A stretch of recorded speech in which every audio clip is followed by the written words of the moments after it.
You're Holden eligible. Have you learned anything more? You I said don't know last any week. more than I did last week.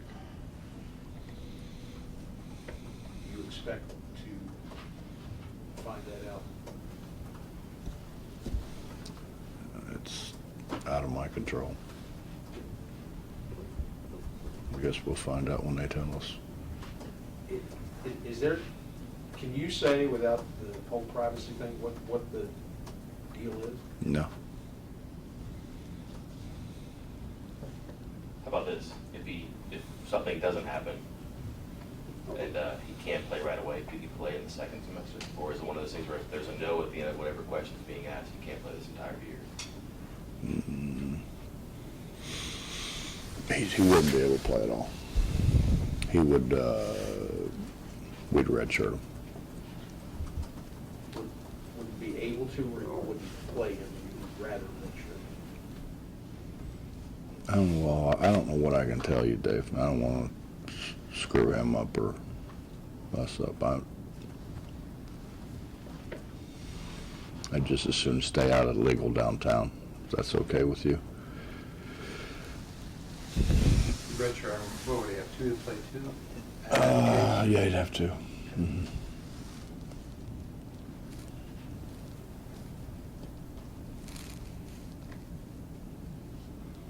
What about your guys a week into it? What have you seen so far from your team? I think our perimeter guys have been pretty good. Our inside guys obviously have a lot to learn. With Kevin Noreen being the only one who has any experience, but they've been coachable. They listen. They're trying. We're going to get there. It's just it's hard when you don't have the background to do the things that we want to get done. It's just big guys are used to just standing under the basket in high school. I mean, that's pretty much universal. And when you're asking them to do other things, it takes a little bit of time. Coach, you mentioned, Noreen pretty much is the only guy on the front court with, experience of what you're trying to do and what you want to get accomplished. How has he handled that, and what kind of things are you asking him to do this year? Is it any different than what he's had to do his first couple of seasons? Well, I think the best way to answer it is I think he is a lot more confident offensively. He's really spent a lot of time shooting the ball, and I think he's changed his mechanics a little bit, and in that he didn't get the ball up before. He's getting the ball up a lot better now, and I think just confidence too. It was always like, should I shoot it or shouldn't I shoot it? And I think he's not hesitating now. When he's got good looks, he shoots it. He was always more of a screener, passer, but you want him to shoot more than? I want him to shoot when he's open. Yeah, I mean, I'm not sure that we're all enthralled about him trying to create shots, Right. but he's going to get shots. He's going to get shots because he does do a good job of screening, and people haven't guarded him.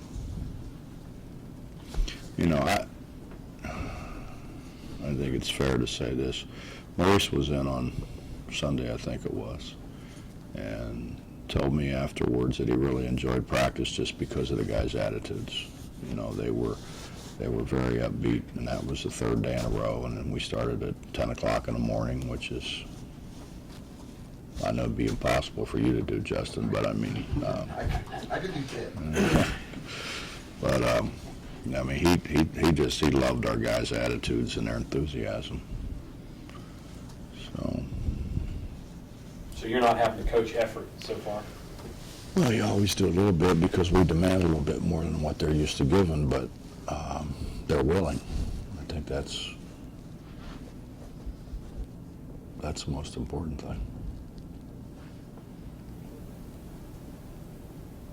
Tougher offensively or defensively for the new guys you mentioned?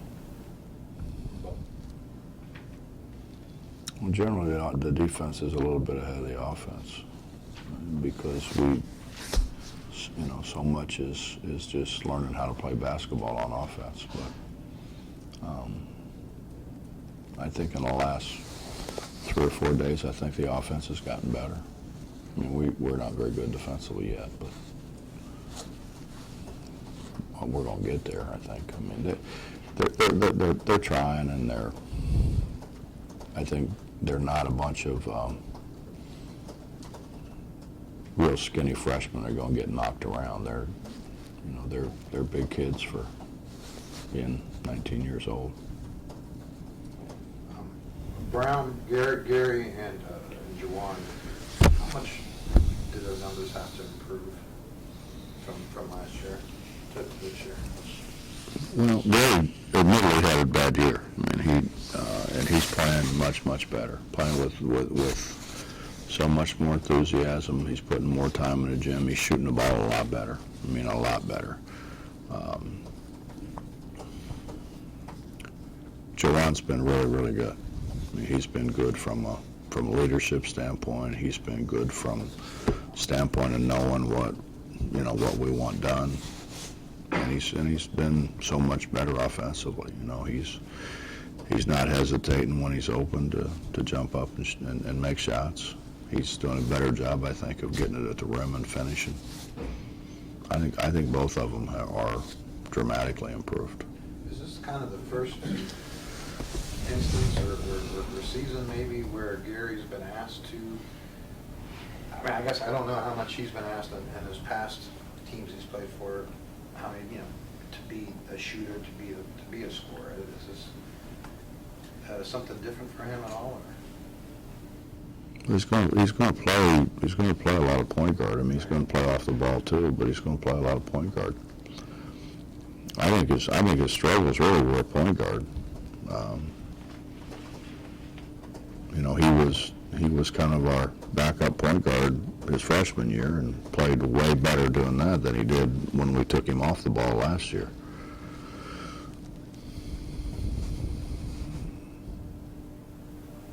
I don't know. I mean, I just think for whatever reason, his enthusiasm, he's got that fire back, which he's got to play with. I mean, he's got to play with great enthusiasm and great intensity for him to be a good player.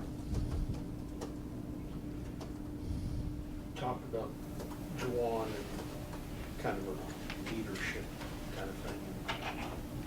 Middle of last season, late last season, it was an issue with him not doing what he wanted done. Do the two go hand in hand? Is he doing that as well? Yeah, he's been good. I mean, I think, from the time the season was over a year ago, I think he and Gary both, and I think they admittedly would tell you they didn't have very good years. I think that's the difference between him and some other guys. Instead of looking for somebody to blame, they kind of looked at themselves and said, I've got to do a better job, and they have. They both were came in, asked questions, what do I need to do, how do I help the team win?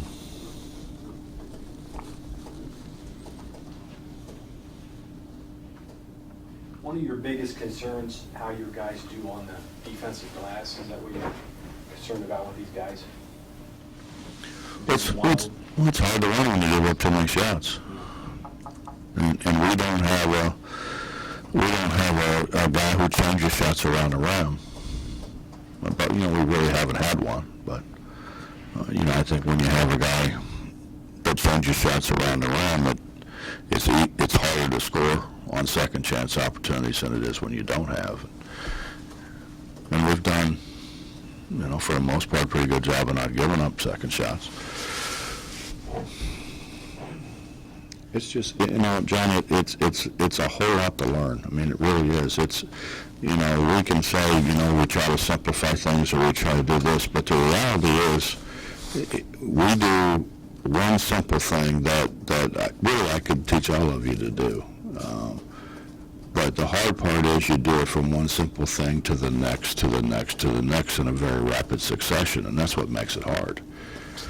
We don't, I mean, we don't stop for, defensive substitutions or offensive substitutions. You're changing from offense to defense, and, you have to know what you're doing in transition at both ends, and it happens in a very rapid succession. So it makes it becomes a very compound thing as much as you try for it not to.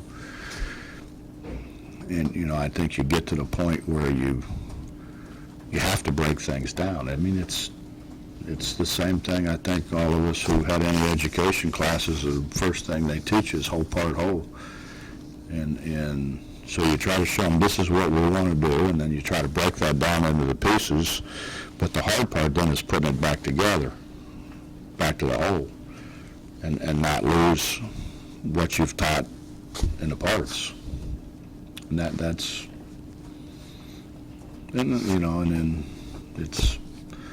it's a lot of us neuromuscular integration. I mean, big guys are used to running to the rim.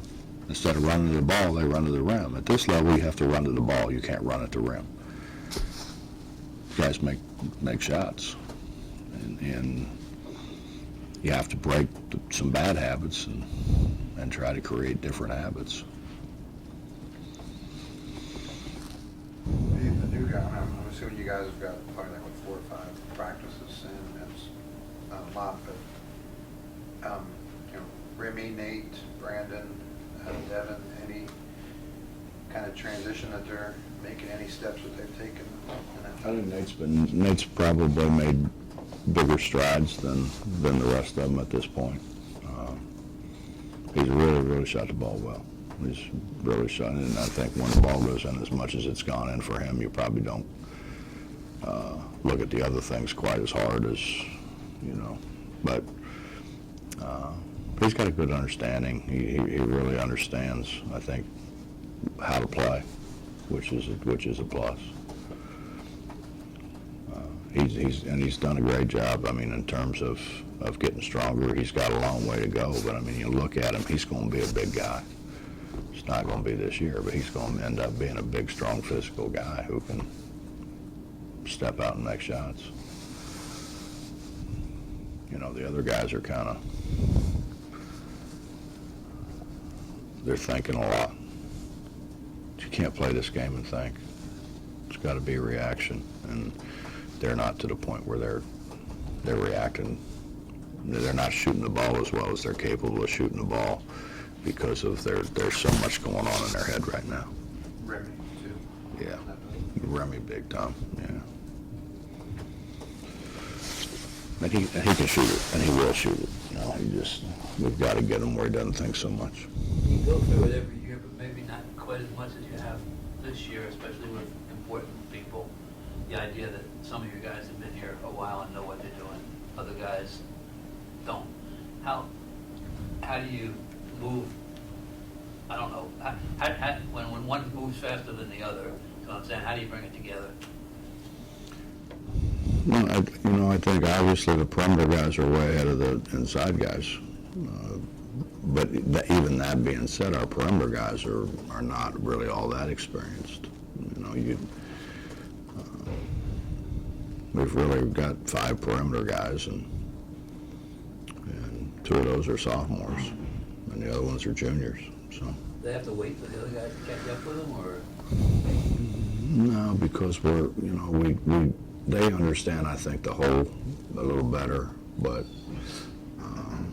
we're still trying to, make sure that they understand the parts, and those guys really need. It's just, Bob, in all honesty, I wonder sometimes. When I came back, everybody said we need to play a better non-conference schedule. The reason our attendance is down in December is we don't play a great non-conference schedule. Well, the flip side of that is by not playing a great non-conference schedule, you don't have to be as prepared. You're probably going to win anyway, or have a great chance to win anyway. And I think sometimes particularly when you have a bunch of young guys, if you're trying to win early, which we have to do, obviously, for for postseason considerations and seeding and all those things, you maybe go too fast to try to get everything in and everything done. You know, there may be some merit to not playing as many hard games early as what we're playing. Can Terry and Aaron be leaders on this team, or is that They're too trying. much? No, they're trying. But you know, Justin, the best leaders are guys who lead by example. You know, and Deshaun, you know, when I first talked to Deshaun about leading, he's like, no, Coach, I'm not. But he kind of transformed into that. But he always led by example. You know, he was always the first one in, last one to leave, and he worked hard. And so the guys are looking at him like, well, if he's doing it, then we ought to all be doing it. I mean, that's what we didn't have. I mean, we just didn't have a year ago the guy that people could look at and say, the year before, even with KJ, you know, it's like, look at KJ. He's the best player by a landslide, he's the best player in the conference. Look how hard he works. And look at the time he puts in. And I think we're back to having that with Terry and Aaron, and really, I mean, Lonnie. Gary's been good. Bobby mentioned Jamal was shooting better. That's not been a forte of his. You're always one of those guys who doesn't want people proving what they can do. How do you manage that? Do you want him working on a three-point shot, or is he just a guy who's foul line-ish? You know, I mean, really in 5-on-5 situations, I don't think he shot a lot of threes. He shot some, but you know, we went in the Coliseum over the weekend because we had a lot of guys who'd never been in there, and did a lot of shooting drills, and he shot the ball really well.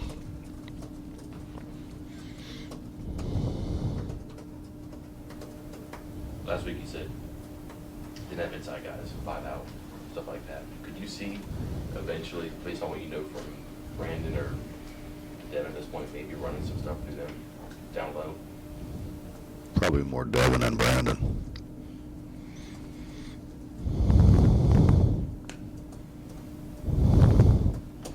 I don't know if it's a terrible thing, though, man. I mean, in all honesty, who did we have? We went to the Final Four. Who did we have? Really nobody. I mean, we threw Dennis in there a little bit, but all he did was throw that grenade. It wasn't really he wasn't a power guy, you know. We didn't post Wellington at all. We didn't post Devin, obviously. Post Day a little bit, but that was more when it was a mismatch. I guess I'm getting at is Devin's, or Brandon, not Devin, sorry, he's probably a little bit less like the guys you mentioned before. He did play a lot on the basket, right? Where he was, Devin? yeah. Yeah, he did. But he was also bigger and stronger than everybody played against, too. You mentioned going over into the Coliseum to get some familiarity with it. Do you think, I know there's a lot of benefits of having a practice facility, but do you think that it hurts generally on all teams? They're shooting at home a little bit if they don't shoot more with the depth perception in the gym that they're going to play in? No, I really don't.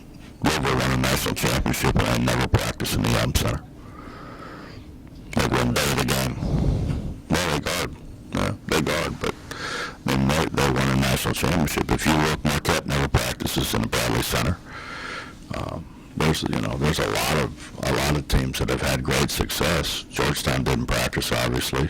I mean, if that's the case, we should never play a road game. If we're worried about depth perception, then we should schedule them all at home. And it's Part of it. It used to be part of the home field advantage, but they're not in there a hell of a lot more than the other team. I don't know if that is then anymore. let's be honest. I mean, we were really good at home when we were putting 14,000 people in there. I mean, we beat a very, very good Ohio State team. We beat a lot of very, very good teams in there, but we had people in the stands. You know, I think that's more that and just I think routine. I think you play better at home a lot of times just because of routine. You know, you use the same routine. It's not, when you go on the road, it's just a different routine. And then, you know, obviously when you got 14, 15,000 people cheering for you, it's an emotional deal. But I don't think, honestly, I don't think that there's any difference at all. Villanova really doesn't practice, and there's so many teams that have historically been the better teams in the country, and they don't have a home court per se. So I think that's. I think what you really try to do is do that. I know the Bulls used to tell everybody what a terrible shooting place that the new arena was, but I think they did it just to get in people's heads.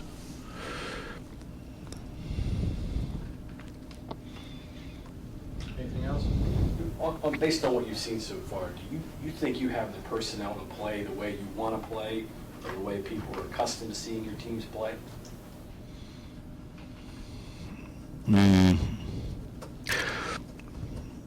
John, it's hard right now with so many new guys inside, you know, and, you know, people can say, you know, we had turnover or whatever, but the guys that left were perimeter guys anyways. I mean, we didn't lose any inside guys, you know, per se. So, Eric Murray, but, you know, I mean, we didn't. I think if you look at when we're really good, it's after guys have been here a little bit where they understand, because again, it's twice as hard when you have to break bad habits to make good habits. You know, and you know, you run to the basket when you're big and you run to the basket, your guy's going to get a heck of a good shot. But in high school, that's the right thing to do. But it's not the right thing to do here. And that's one example, I think, of guys that have just had those habits their whole lives. And now all of a sudden we're trying to break that habit. It's not as hard for perimeter guys as it is for bigs.